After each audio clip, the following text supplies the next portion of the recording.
ingin Galimah sebagai tokoh di dalam episode pertama itu sudah masuk ke dalam dunia lain disebut dengan dunia bunian.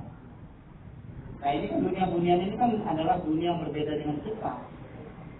Kok ada tokoh masuk ke sana, ada tokoh aku ini pun masuk ke dalam dunia bunian itu. Nggak tahu saya apakah kalian pernah berdialog dengan orang bunian ya. Tapi penulis itu kan punya background knowledge, artinya apa maksud dunia pemahaman dari dunia lupa.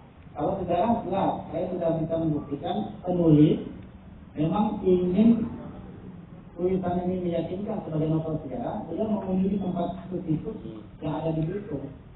Sampai sekarang masih bisa kita lihat ya, meskipun sebagian mungkin masih tersisa banyak saja. Tapi kalau dunia bunian itu mungkin Pak Ian bisa ketemu dengan buniannya atau orang yang keturunan buniannya. Jangan-jangan Pak Ian juga sudah diajak sebelum ke sana mungkin ya. Karena kan biasanya tahu tokoh ini. Kalau di imajinasi beda. Kalau imajinasinya orang penulis kalau hanya berimajinasi nggak seperti itu muatannya. Itu. Kemudian dari alur dia progresif flashback, tapi kata yang berikutnya progresif flashback kompetitif karena di dalam cerita dan dalam maju mulut di dalam cerita yang mulut itu ada cerita lain lagi yang berkisah tentang masa lalu yang di kota-kota itu. Jadi ini menarik dan penokohannya ya jelas kalau penokohan ada karakter tokoh bisa tergambar ya. Ara ini adalah tokoh Ara ini adalah seorang aku dengan generasi itu dia sudah ingin tahu tapi ingin tahunya itu dari kakeknya sebenarnya. Dia ingin bertanya siapa Galimah, apa saja yang punya kerajaan itu dan seterusnya. Nah ini kemudian dia juga ingin tahu di mana Galimah dan seterusnya. Nah ini sebenarnya bagi kita saya tadi mengungkapkan sebagai penulis ini kritik sosial. Sosial artinya sekarang ini anak-anak sudah tidak mau alay lagi. Sebenarnya anak-anak bukan tidak mau alay lagi Pak Ian. Karena orang tua juga tidak mau peduli lagi dengan anak. Lagi makan pun sudah main smartphone kan. Jadi mau bertanya gimana? Kalau bertanya itu dimarah. Jadi anak-anak sekarang lebih banyak itu alay lewat dunia maya kepada Google. Dia bertanya pada Google, dikit Google. Sampai mahasiswa saya bikin makalah dengan Google. Burning Google dengan daftar pustakanya Google gitu ya. Ya. Jadi satu makalah itu bisa 10 penulisnya. Padahal penulis utamanya nggak pernah bisa dikutip atau diplagiat. Jadi sekarang itu tokoh Arai itu bapak misalkan anak itu tidak lagi kalau Arai dengan bapak atau ibunya dengan Google ya saya sekarang. Kemudian yang lain bahwa dari saya sebutkan aja dari segi untuk intrinsipnya jelas ya bahwa novel ini sebenarnya dari gaya bahasanya biasa dari unsur sejarahnya sudah pasti. Dari moralnya sudah pasti, kemudian sosial estetika sudah pasti. Dalam novel ini banyak dikisahkan tentang tata cara bertutur kata ya. Kalau menasihati orang itu kalau zaman dulu tidak langsung, tapi dengan kalimat-kalimat yang bijaksana. Dan hari ini tidak seperti orang dulu, kita hari ini kalau ngomong langsung aja. Nah itu, jadi kalau dulu enggak. Kemudian dari segi nilai budaya dan edukasi ini sebenarnya ada kenyataan di dalam novel ini bahwa orang Belitung itu sebenarnya sangat akrab dengan alam ya. Berpakat karena itu menolak totalitas dan ramah-ramah itu karena lingkungan di sekitarnya harus dipelihara. Dan siapa yang menjaga itu sebenarnya kalau di kampung itu para dukun. Simbol-simbol penjaga alam itu para dukun. Meskipun ulama itu mesti paling peduli dengan alam karena Al-Quran menuntut itu. Tapi di dalam dunia kenyataan para dukun ada dukun buaya, dukun ikan. Dan kemudian dari segi estetika ini adalah karya seni besar ya, serius.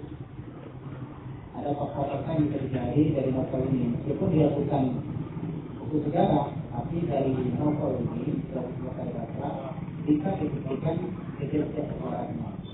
Kita lihat. kemudian yang paling penting bahwa di dalam novel ini juga nilai sosial kemasyarakatan yang dihitung itu masih kentara sampai hari ini. Hubungan meskipun hari ini keturunan raja nggak ada lagi gitu itu.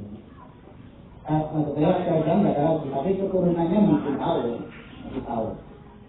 Tapi apakah itu benar-benar turun raja kan nggak? Dia turun raja bukan? Bukan ya? Tapi bangsawan. Kemudian kelebihan yang lain bahwa novel ini orang penulis itu dia mampu menceritakan tentang aku, menemukan tubuh. Nah, ini kelebihan yang lainnya bahwa di titik terakhir di novel ini ada semua cerita yang sebenarnya psikologis, bukan kata kalian ya. Bagaimana mungkin tokoh aku yang sudah menunggu gadis yang dicintainya, dan ternyata gadis itu sudah mati sekian puluh tahun yang lalu, dan sekarang gadis itu ditemukan dalam bentuk sudah mati. Setelah yang sudah tua, dan dia bertemu lagi dengan gadis itu, tapi sudah meninggal. Kalau dilogikakan bagaimana orang yang mati 40 tahun yang 20 tahun yang lalu kok jasadnya masih utuh. Ini agak membingungkan bagi pembaca biasa. Dan kemana jasad itu selama ini tidak ada yang tahu. Memang di dalam cerita novel aku itu berharap bahwa gadis yang dicarinya itu ditolong oleh Jin Galima dan masuk ke dalam dunia tadi. Nah, karena Jin Galima punya keturunan yang disebut oleh tokoh aku sebagai Bunda Putri, dan Bunda Putri mengatakan bahwa kamu belum bisa masuk ke dunia kecuali nanti ketika saya sudah mau mati, meninggal. Nah, jika suatu hari sudah datang waktunya, dia melihat Bunda Putri itu, menuju Bunda Putri, yang ditemukan justru sosok tubuh yang sudah satu dingin, dan ciri-cirinya beda dengan Bunda Putri. Tapi itu adalah gadis yang cintai, yang disebut dengan Alina Guan itu. Nah, dan bentuk tubuhnya sudah tua, keriput ya. Karena tokoh aku itu nggak menikah dari seorang gadis yang cintai yang sampai umur, kalau saya bayangkan sudah 70-an tahun, ya itu tahun. Nah, pertanyaan saya sebenarnya Pak Ian ini sebagai airnya itu dia ingin menulis lagi untuk episode berikutnya. Apakah dia akan bercerita tentang Jin Galima lagi atau Bunda Putri, karena Alina Guan sudah meninggal. Lalu aku ini akan pergi ke dunia bunian, ataukah dia akan menikmati seperti gadis yang ditanya.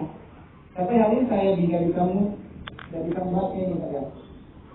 Dan novel ini memang bagi saya bukan hanya psikologis tapi mistis. Karena ada dunianya sejarah, masa lampau, kemudian dunia dan dunia nyata. Nah, jadi menurut saya perlu dibaca novel ini. Kelemahan dari novelnya satu. Sebagai orang berhukum dan bangsa, pun orang bangsa itu yang bisa memahami orang bangsa yang tinggal di kampung. Kalau orang Pangkal Pinang banyak tak tahu. Misalnya istirahat membarongan, angku beraku, selekak, kemudian banyak lagi istilah lain. Nah, ini kalau membaca di luar orang bangsa itu kesulitan untuk membaca secara langsung mengenai pesan-pesan di dalam bagian-bagian diceritakan dalam arah itu. Nah, untuk membantu itu memang penulis membuat bagian khusus untuk istilah-istilahnya. Nah, jadi kalau baca bagian tidak tahu paham kan, kita lagi istilahnya apa. Nanti harus mengulang 2 kali supaya dia paham gitu. Nah, tapi kalau kita orang Bangka Belitung yang nggak susah, apalagi dari kampung kan. Istilah Belitung dengan di kota-kota di Belitung dan kota-kota di kampung saya nggak terlalu banyak juga. Misalnya kita mengkuang, orang Bangka Belitung nggak tahu lagi dia mengkuang itu apa. Kalau kita kan tahu mengkuang itu apa. Ini kelemahan yang di situ. Tapi dari situ